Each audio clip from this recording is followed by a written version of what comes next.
आज हमने क्या कर दिया, छोटे छोटे बच्चे मोबाइल, ये जो बच्चों को मोबाइल देती हैं रोने पर औरतें, ये मोबाइल नहीं देती हैं, जहर दे रही हैं, ड्रग्स दे रही हैं। इसको मैं नहीं कह रहा हूँ, कैम्ब्रिज यूनिवर्सिटी दुनिया की नंबर 1 यूनिवर्सिटी कहती है, नया रिसर्च है, वो कहते हैं ये जो छोटे छोटे बच्चों को मोबाइल दे रहे हैं, क्योंकि बच्चों के मतलब की वो चीज़ है ही नहीं, तो उनका दिमाग उससे खराब हो रहा है, उसका दिमाग खराब हो रहा है। अब एक आदमी अपने बच्चे को लेके गया कर्नाटक में, बच्चा उसका पागल है। अब उसका डॉक्टर पूछ रहा है तेरी माँ कहाँ है, कह लगे इसी पबजी मोबाइल के अंदर है। तेरे बाप कहाँ है, मोबाइल के अंदर है। मेरा मोबाइल दो, मेरी माँ इसी के अंदर है। अब उसे मोबाइल दे दिया, चुप गया।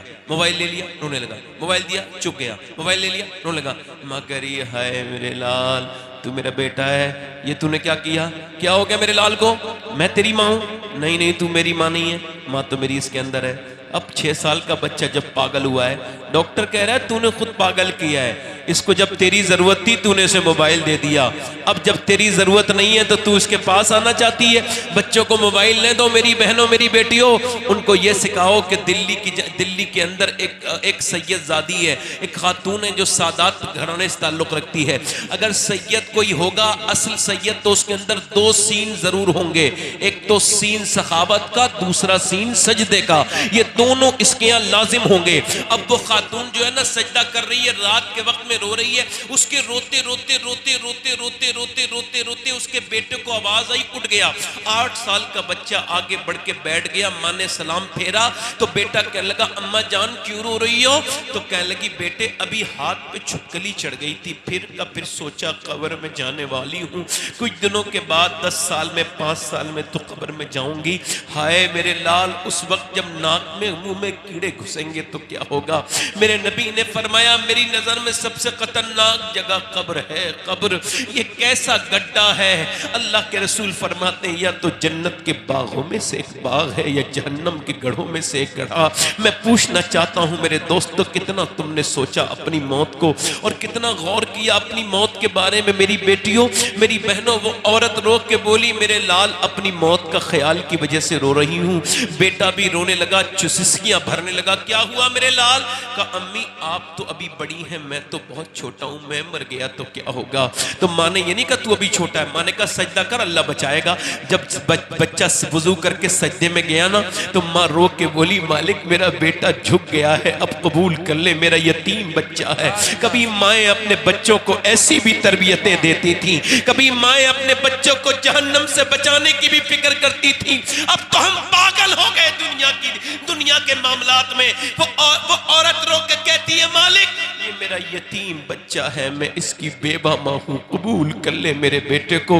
रात की तन्हाई में कच्चे मकान में दोनों माँ बेटे रोते थे, दोनों माँ बेटे रोते थे। माँ का बड़े होके इंतकाल हो गया और जब माँ का इंतकाल हो गया बूढ़ी हो गई, बेटा बड़ा हो गया, फिर बेटे का भी दिल्ली पे रंग चढ़ा, नाम खूब हुआ दुनिया में। उसके बाद बेटे का भी इंतकाल हो गया, मगर जाके देखो बादशाहों की नस्लें मिट गई, बादशाहों की औरतों की बीवियों के नामो निशान नहीं मिलेंगे, ढूंढने पर भी कब्रें नहीं मिलेंगी। मगर जाके देखो वो जो रात को रोती थी उसका मजार 3 बीघा जमीन में बना हुआ है, उसका नाम सैयदा जुलेखा अलमारूफ माई साहिबा है।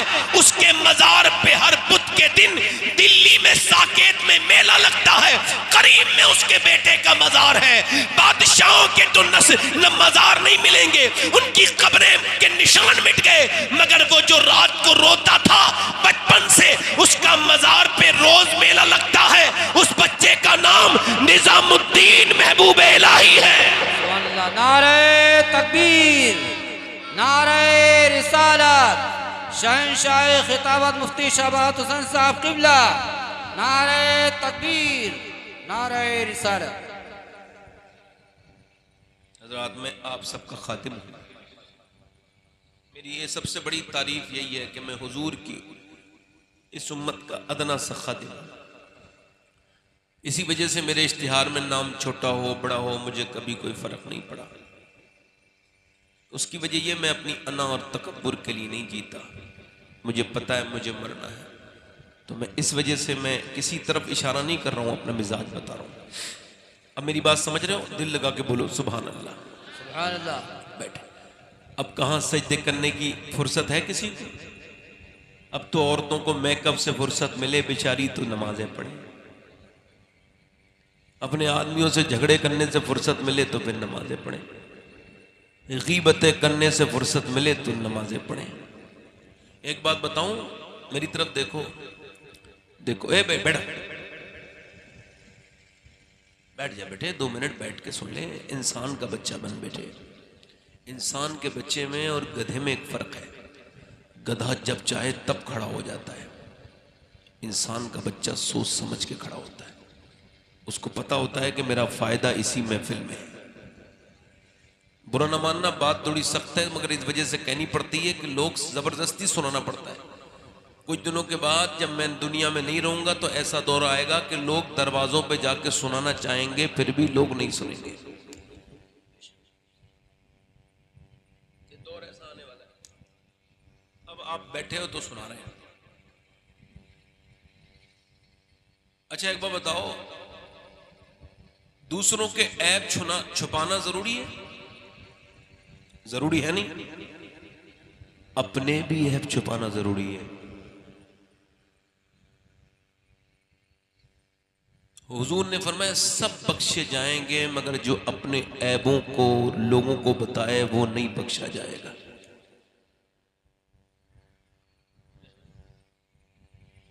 अब ये जो औरतें आराम से बैठ के सुकून से जो गीबतें सुनती हैं और ये जो मर्द सुनते हैं बैठ के आराम से गीबतें, हुजूर फरमाते हैं जो दूसरों की गीबतें सुनेगा उसके कान में पिघला हुआ जहन्नम का शीशा डाला जाएगा।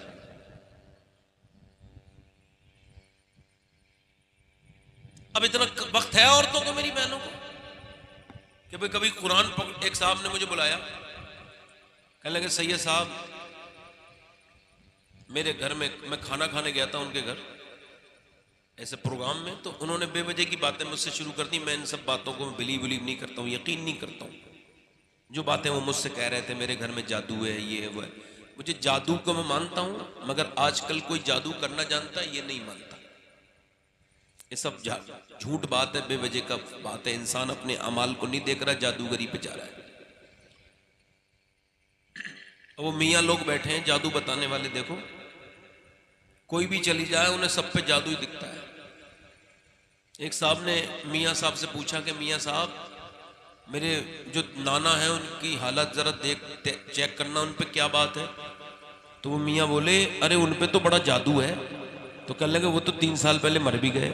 मियाँ कम से कम अपना ये चेक करो, तुम भी उन मियाँओं को चेक करो जिन्हें तुमने मियाँ माना है।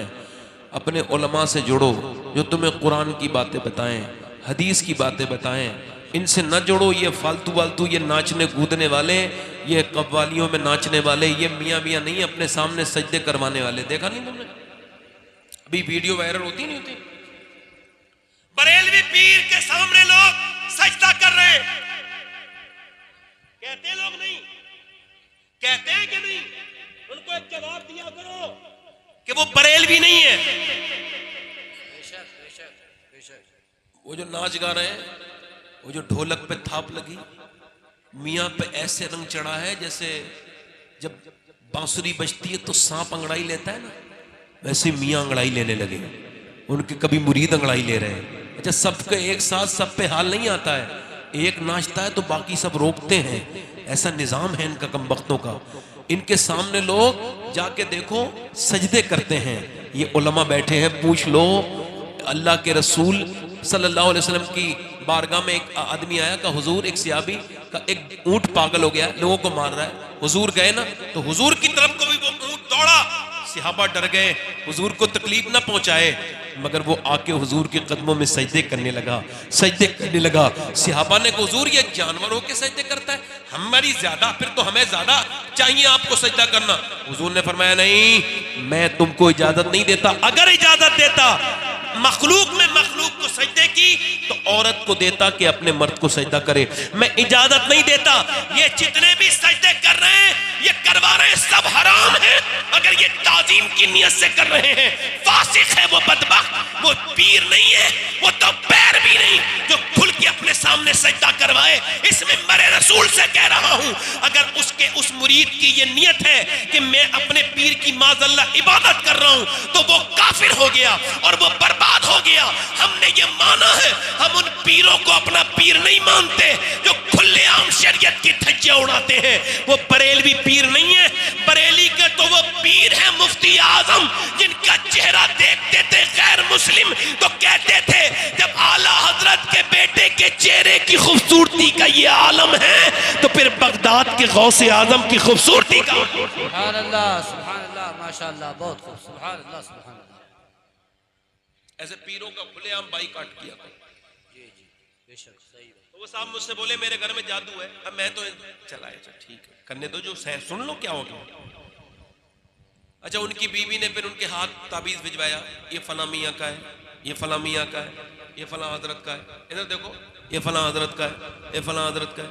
मैं अंदर गया, तवज्जो हजरत, मैं अंदर गया, मैंने कहा जरा कुरान शरीफ उठाना। कुरान शरीफ उठाया, उसके ऊपर धूल जमी हुई थी। मेरे हुजूर का कुरान, आए हाय, जिस कुरान को बचाने के लिए करबला में नबी का नवासा भूखा प्यासा शहीद हुआ, उसमें धूल जमी हुई थी। मेरी आंखों में आंसू आए। क्या क्यों रोते हो मियाँ?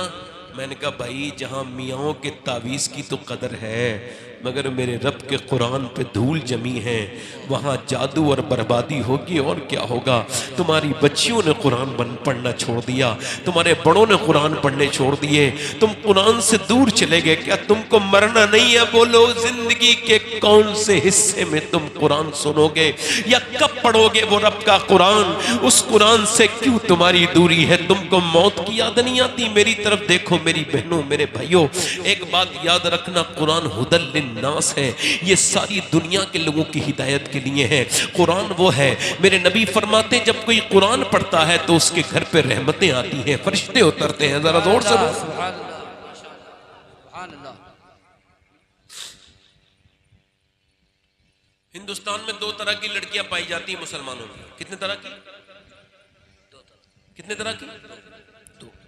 तीसरी कोई नहीं है मेरी तहकीक में। पहली तो वह है जो पर्दा करेगी नहीं, चाहे झगड़ा कर ले कोई किसी से, वो तुमसे कहेगी मेरा दिल साफ है ना।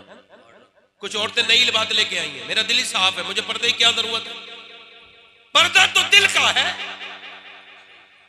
अबे तो दिल तो खुद ही अल्लाह ने तेरा पर्दे में रखा है, वो तेरे मुंह पे थोड़ी लग रहा है दिल, जो दिल का पर्दा करेगी। मेरा दिल साफ है। अल्लाह ने फरमाया महबूब, आप कहें मुसलमान अपनी बेटियों से, अपनी बीवियों से, अपनी बेटियों से कि वो अपने चेहरों को ढके। अब कोई औरत ऐसी है जो ये कह सकती है मेरा दिल सैयदा आयशा सिद्दीका से ज्यादा साफ है? क्या कहना, बेशक कोई नहीं, कोई नहीं। नई बात निकाल लिया आपने।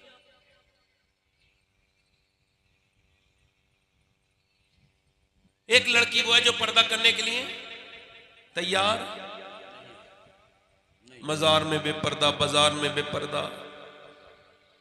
मेरी बहनें मरती हुई औरतें भी देखती हैं, उनके होते हुए गुस्ल भी देखती हैं, वो हसीनाएं भी देखती हैं जिनके हुस्न पे लोग रुक जाते थे, मगर आज जब वो मरी हैं तो उनको जब गुस्ल दिया जा रहा है, उनका चेहरा मस्त हो चुका है गुनाहों की वजह से, उनके चेहरे पे अजीब सी बेरौनकी भी है।